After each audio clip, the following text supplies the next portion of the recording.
좋으신 우리 주님의 은혜가 오늘 이 시간 우리 모두 함께 하시기를 바랍니다. 오늘부터는 우리 이사야서의 말씀을 함께 나누고 또 은혜 받기를 원합니다. 오늘부터 살펴볼 이사야서를 우리가 이야기를 할 때 성경의 축소판이다라고 부릅니다. 왜 그런가 하면 성경이 총 66권으로 되어 있죠. 구약 39권과 신약 27권.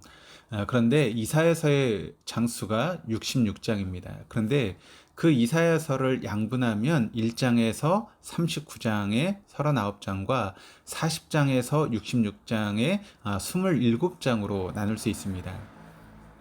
또한 구약의 주제와 이사야서의 첫 부분의 주제, 또 신약의 주제와 이사야서의 두 번째 부분의 주제가 일치합니다.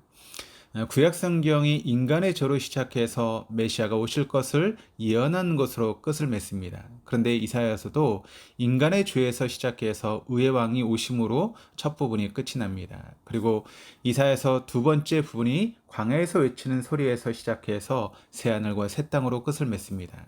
그리고 신약 성경도 세례 요한의 외침에서 시작해서 새 하늘과 새 땅으로 끝을 맺습니다. 그래서 우리는 보통 이사야서를 성경의 축소판이다라고 그렇게 부릅니다. 1절에 이렇게 증거합니다. 유다 왕 우시아와 요담과 아하스와 히스기야 시대에 아모스의 아들 이사야가 유다와 예루살렘에 관하여 본 계시라. 선지서들은 선지자들이 자기가 하고 싶은 말을 하는 것이 예언이 아니라 하나님께서 보여주시고 들려주신 말씀을 전하는 것이 예언입니다.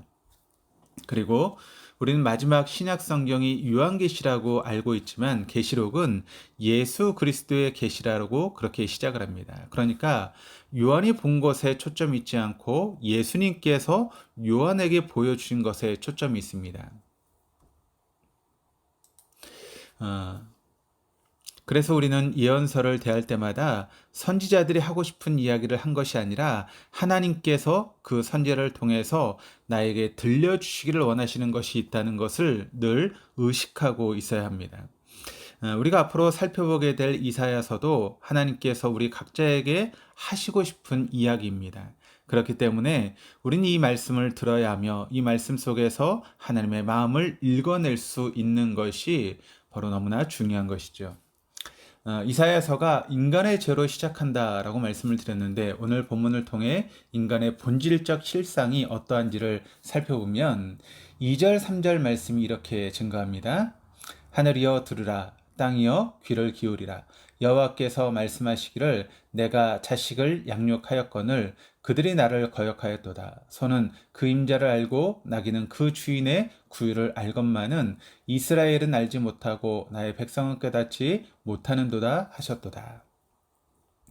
하나님께서 인간들을 고발하십니다. 우리들도 대화할 때에 내가 하는 말이 진실이라는 것을 확답받고 싶을 때 내가 하늘에 맹세한다. 내가 하는 말이 진실이 아니면 내가 네 아들이나 딸이다. 이렇게 이야기를 하죠. 또 이 말이 거짓말이면 내가 강아지다라고 하는 등등의 그런 여러 가지 표현을 사용하지요. 지금 하나님께서 속이 터질 것 같으셔서 당신이 만드신 피조물에게 그 말씀을 하시는 것입니다. 하나님의 형상을 따라서 지음받은 인간이 하나님을 바르게 섬기지 않으면 짐승보다 못한 존재가 됩니다. 5절 6절이 또 이렇게 증가합니다. 너희가 어찌하여 매를 더 맞으려고 폐역을 거듭하느냐. 온 머리는 병들었고 온 마음은 피곤하였으며 발바닥에서 머리까지 성한 곳이 없이 상한 것과 터진 것과 새로 맞은 흔적들 뿐이거늘 그것을 싸서 싸매며 기름으로 부드럽게 함을 받지 못하였도다. 이 구절은 이스라엘 백성들의 공고함이나 상처보다도 하나님의 찢어지는 마음이 더 가슴을 저밉니다. 이렇게 읽힙니다. 내가 너희들을 내버려 둔 것이 아니다. 나는 너희들을 돌이키기 위해서 회초리를 들었는데 너희는 다리에서 피가 터져도 맞고 있는 줄을 모르더라. 외부 사람들에게 고난을 받으면 나에게로 돌아올까 해서 지켜보고 있었더니 매일 터지고 깨져서 새로운 상처는 계속해서 생기는데 어떻게 치료를 받아야 한다는 것도 모르냐. 이 미련한 것들아. 이스라엘 백성들이 그러했습니다. 그들의 인생이 깨어지고 고통을 당하면서도 그것이 죄 때문에 그런 일이 생기는지를 모르고 있었습니다. 어쩌면 그들은 단지 재수가 없었다라고 생각할 수도 있을 것입니다. 하나님의 역사하심의 결과라는 것은 꿈에도 생각하지 못하고 있었던 것이죠. 11절에서 13절까지의 말씀을 보시면 바른 예배를 드리지 않음에 대한 그런 꾸중이 나오고 있습니다. 이스라엘 백성이 하나님께 제사를 드리지 않은 적은 없습니다. 그들은 표면적으로는 아주 열심히 종교적인 의무를 다하고 있었습니다. 심지어 제물도 언제나 최상의 것으로 드리고 있었습니다. 그러나 하나님께서 그 제사가 역겹다라고 하십니다. 제사를 드리는 사람을 향해서 마당만 밟는다라고 하십니다.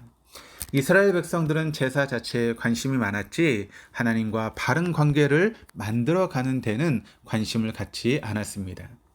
단지 종교적인 의무를 행하는 것이 하나님과의 관계를 충분히 이어주는 끈이 된다라고 생각한 것입니다. 사실 우리도 매 주일, 매 새벽마다 매일 예배당에 나오면서도 하나님과 먼 관계에 있을 수 있다는 것이죠. 자주 만나면 더 친해질 가능성도 많지만 자주 만난다고 해서 더 친해진다는 것은 결코 보장할 수 없다는 것입니다. 우리의 신앙생활이 길어질수록 교회 생활에 친해지기보다는 하나님과 더 친해야 합니다. 15절이 이렇게 증가합니다. 너희가 손을 펼 때 내가 내 눈을 너희에게 가리고 너희가 많이 기도할지라도 내가 듣지 아니하리니 이는 너희의 손에 피가 가득함이라. 기도의 가장 기본적인 의미는 항복입니다. 내 인생을, 내 가정을, 교회를, 국가를 나의 능력으로, 인간의 능력으로 더 잘 만들어 갈 수 없으니 하나님께서 개입해 달라고 하는 것이 기도입니다. 이런 태도를 갖는 것은 청산유수의 말보다도 중요하고 긴 시간의 엎드림보다도 중요합니다. 이스라엘 백성들이 하나님께 목이 터져라고 아침부터 저녁까지 기도하는데 손에 피가 가득했다고 합니다. 삶은 자기 마음대로 살았다는 것이죠. 21절에 보면 이스라엘 백성들이 창기처럼 되었고 살인자와 같이 되었다라고 합니다. 자기 마음대로 살고 싶은 것에 하나님의 힘을 보태달라고 하는 것입니다. 그 기도에 대해서 그럼 어떻게 하나님께서 들어주시겠습니까? 하나님께서 이런 이스라엘 백성들에게 18절에 이렇게 말씀하십니다. 여호와께서 말씀하시되 오라 우리가 서로 변론하자. 너희의 죄가 주홍 같을지라도 눈과 같이 희어질 것이요 진홍같이 붉을지라도 양털같이 희게 되리라. 이스라엘 백성들의 삶이 그렇게 역겨웠음에도 불구하고 하나님은 그들을 오라 하십니다. 그리고 누가 맞는지 확인해 보자 하십니다. 하나님께서는 이스라엘 백성들이 죄가 없다고 말씀하지 않습니다. 틀림없이 죄가 있습니다. 그럼에도 눈과 같이 양털같이 되게 하시겠다는 것은 저절로 또는 결심하면 그렇게 된다는 의미가 아니라 하나님께서 그렇게 해 주시겠다라고 하는 약속의 의미인 것입니다.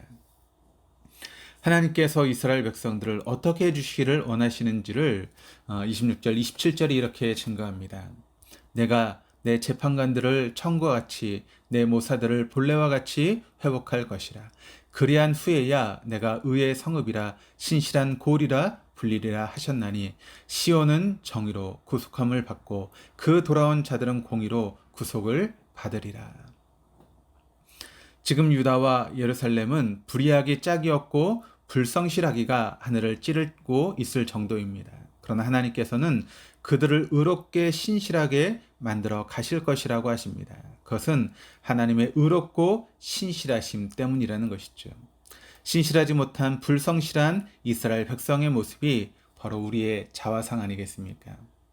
신실하지 못하고 불성실한 우리들의 모습인데 그런 우리를 끝까지 포기하지 않고 데려가시는 하나님이 언제나 우리의 자랑이자 감사의 제목 아니겠습니까? 그 하나님의 마음을 우리가 조금이라도 알아들이려 한다면 우리의 삶이 얼마나 하나님 보시기에 아름다운 삶이 되겠습니까? 오늘도 그 하나님의 마음을 조금이라도 알아가는 복된 한 날 될 수 있기를 주님의 이름으로 축원합니다. 기도하시겠습니다. 하나님 아버지, 오늘부터 이사야의 말씀 속으로 여행하게 해주셔서 감사합니다. 이 말씀을 통해서 우리의 실상을 발견하게 하시고 그럼에도 불구하고 우리를 향한 하나님의 은총이 얼마나 풍성하고 깊은지도 발견하게 하여 주옵소서. 오늘 말씀을 통해서는 우리가 얼마나 허물투성이인지, 또한 얼마나 하나님 앞에 고집을 부리고 있었는지를 일깨워 주옵소서. 그런 우리들보다 하나님의 고집이 더 강하심에 감사드립니다. 우리는 아무리 고집을 부려도 80년이지만 하나님은 영원히 고집을 부리시는 분이시기에 우리의 현재의 모습은 불안하고 신실하지 못하지만 하나님께서 우리를 바르게 인도해 가실 것이 얼마나 용기가 되는지요. 오늘도 우리를 향해 하신 그 하나님의 애타는 마음을 읽어드리는 복된 한 날 되게 하여 주옵소서. 감사드리며 예수 그리스도 이름으로 기도드립니다. 아멘.